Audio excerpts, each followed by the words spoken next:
Hi, Robey kids. It's me, Miss Robey. It is May 5th or Cinco de Mayo. So happy Cinco de Mayo, and it's Taco Tuesday. So hopefully you're eating tacos later today to celebrate one of the battles before Mexico became independent. So hopefully you're going to have fun today eating some tacos. If not, hopefully tacos are in your future. So today we're going to do our read aloud, but before we do that, I just wanted to give a shout out to a couple students that I called on the phone today. So starting this week, Miss Robey's been calling kids, doing one-on-one phone calls, not using our virtual camera or anything like that, but just a good old-fashioned phone call to help out and also see how you're doing. So I know I talked to Evan, Abdullah, Adam, Maya, who else did I talk to? Oh, there's a lot of people, but I was so happy to get to Mehdi, talk to Mehdi today too as well. I'm really excited to hear from some of those friends. So make sure if you go to the blog, there is a Google sign up or a sign up genius where you can actually go and sign up for a time to talk to me. Now, if for some reason the slots are full or you don't see a time that works for you, please let me know. I'd be more than happy to work around your schedule. So, and if I forgot to mention your name, I'm so sorry. I think I got everyone though. So I was really excited to see and hear from some of you earlier today. So the other thing I want to mention is if you would like your books to work into. So I know we are printing off a lot of paper for your math. Tomorrow and today, Lindbergh was open by your last name, whatever your last name starts with, your first letter of your last name starts with. That's what day you could go in to get those books. So if you went in on Tuesday to get your math books, you can. And then I know tomorrow we're also doing resource pickup. Now, you don't have to go if you don't want to. If you're fine printing all of the assignments, that's okay. I'll continue to upload those.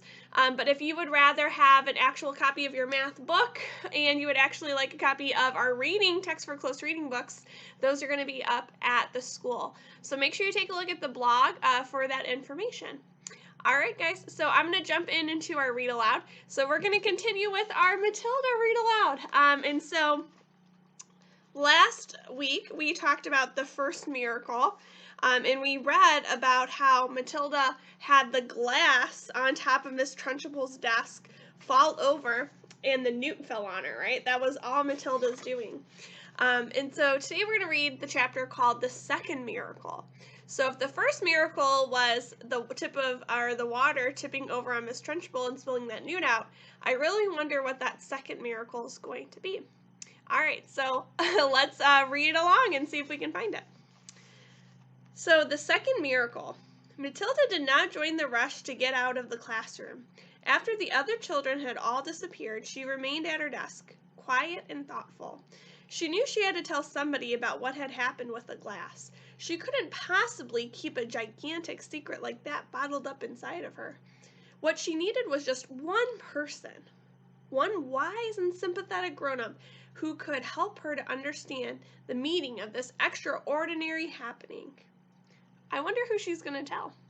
Do you have a guess? Neither her mother nor her father would be of any use at all. If they believed her story, and it was doubtful that they would, they almost certainly would fail to realize what an astounding event it was that had taken place in the classroom that afternoon. On the spur of the moment, Matilda decided that the one person she would like to confide in was Miss Honey. Matilda and Miss Honey were now the only two left in the classroom. Miss Honey had seated herself at her table, and she was rifling through some of her papers. She looked up and said, "Well, Matilda, aren't you going to go outside and play with the others?" Matilda said, "Please, may I talk to you for a moment?" "Oh, of course you may. What's troubling you?" "Something very peculiar has happened to me, Miss Honey." Miss Honey became instantly alert. Ever since the two disastrous meetings she had recently had about Matilda, the first with the headmistress and the second with the dreadful Mr. and Mrs. Wormwood, Miss Honey had been thinking a great deal about this child and wondering how she could help her.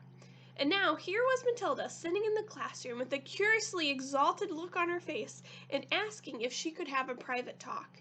Miss Honey had never seen her looking so wide-eyed and peculiar before. So peculiar kind of means like strange, out of the ordinary. Well, yes, Matilda, she said. Tell me what has happened to you that is so peculiar. Well, Miss Trunchbull isn't going to expel me, is she? Matilda asked, because it wasn't me who put that creature in her jug of water. I promise you it wasn't. Oh, I know it wasn't, Miss Honey said. Am I going to be expelled? I think not, Miss Honey said. The headmistress simply just got a little overexcited. That's all. Oh, good, Matilda said. But that isn't what I wanted to talk to you about. Well, what do you want to talk to me about, Matilda? I want to talk to you about the glass of water with the creature in it, Matilda said. You saw it spilling all over Miss Trunchbull, didn't you? I did indeed. Well, Miss Honey, I didn't touch it. I never went near it. I know you didn't, Miss Honey said. You heard me telling the headmistress that it couldn't possibly have been you. Ah, but it was me, Miss Honey, Matilda said. That's exactly what I wanted to talk to you about. Miss Honey paused and looked carefully at the child. I don't think I quite follow you, she said. Well, I got so angry at being accused of something I hadn't done that I made it happen. You made what happen, Matilda? Well, I made the glass tip over. I still don't quite understand what you mean, Miss Honey said gently. I did it with my eyes, Matilda said. I was staring at it and wishing it to tip, and then my eyes went all hot and funny, and some sort of power came out over them, and the glass just toppled over. Miss Honey continued to look steadily at Matilda through her steel-rimmed spectacles, and Matilda looked back at her just as steadily. I'm not following you, Miss Honey said. Do you mean you actually willed the glass to tip over? Yes, Matilda said, with my eyes. Miss Honey was silent for a moment. She did not think Matilda was meaning to tell a lie. It was more likely that she was simply allowing her vivid imagination to run away with her. You mean you were sitting where you are now, and you told the glass to topple over, and it did? Something like that, Miss Honey. Yes. If you did that, then it is just about the greatest miracle a person has ever performed since the time of Jesus. Well, I did it, Miss Honey.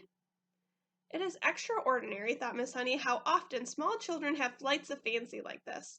She decided to put it into this as gently as possible. So she's thinking, Miss Honey's thinking that Matilda's kind of making all this stuff up in her head. Well, could you do it again? She asked, not unkindly.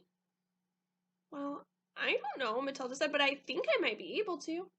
Miss Honey moved the now empty glass to the middle of the table. Should I put water in it? She asked, smiling a little. Well, I don't think it matters, Matilda said. Very well, then. Go ahead and tip it over. Well, it may take some time. Well, take all the time that you want, Miss Honey said. I'm in no hurry. So here's Miss Honey, and she's sticking up that glass on her desk to see if Matilda can tip it over. Matilda, sitting in the second row about 10 feet away from Miss Honey, put her elbows on the desk and cupped her face in her hands, and this time she gave the order right at the beginning. Tip, glass, tip, she ordered, but her lips didn't move and she made no sound. She just simply shouted the words inside her head, and now she concentrated the whole of her mind and her brain and her will up into her eyes, and once again, but much more quickly than before, she felt the electricity gathering, and the power was beginning to surge, and the hotness was coming into her eyeballs, and then the millions of tiny invisible arms with hands on them were shooting out towards the glass, and without making any sound at all, she kept on shouting inside her head for the glass to top over. She saw it wobble. Then it tilted. Then it toppled right over and fell with a tinkle on the tabletop, not 12 inches away from Miss Honey's golden arms. Miss Honey's mouth dropped open, and her eyes stretched so wide she could see the whites all around. She didn't say a word. She couldn't. The shock of seeing the miracle performed had struck her dumb. She gaped at the glass, leaning well away from it now, as though it might be a dangerous thing. Then slowly she lifted her head and looked at Matilda. Can you imagine if you were Matilda's teacher and this little girl just told you she could knock over a glass with her eyes and then she does it? You'd be kind of shocked too, wouldn't you? I know I would. All right. Then slowly she lifted head and looked at Matilda. She saw the child white in the face, as white as paper, trembling all over, the eyes glazed, staring straight ahead and seeing nothing.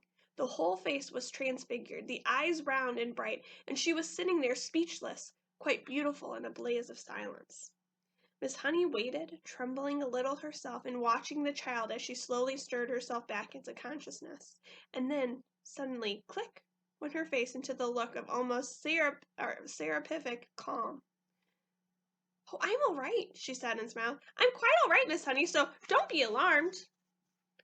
So here we have Matilda, and she's looking at that glass, wanting it to tip over.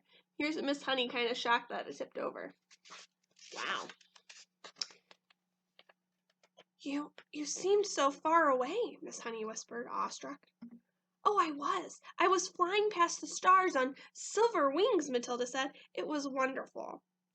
Miss Honey was still gazing at the child in absolute wonderment, as though she were the creation, the beginning of the world, the first morning. "Oh, it went much quicker this time," Matilda said quietly. "It's not possible," Miss Honey was gasping. "I don't believe it. I simply don't believe it." She closed her eyes and kept them closed for quite a while, and when she opened them again it seemed as though she had gathered herself together. "Would you like to come back and have tea at my cottage?" she asked. "Oh, I'd love to," Matilda said. "Good. Gather up your things and I'll meet you outside in a couple of minutes." You won't tell anyone about this thing that I did, will you, Miss Honey?" "Oh, I wouldn't dream of it," Miss Honey said. All right, guys, that's the end of our chapter for today. So maybe tomorrow I may post an extra video on Wednesday. If not, you're going to have to wait till Thursday to hear the next part of our story, which is our next chapter is Miss Honey's cottage. So Matilda actually gets, she goes and visits Miss Honey's cottage. So I wonder what kind of things are going to happen there. All right, guys, hopefully you have a great day. And don't forget, I'm always here if you need me. Check my office hours, and we can set up a time. All right, guys, have a great day. Look forward to seeing you soon.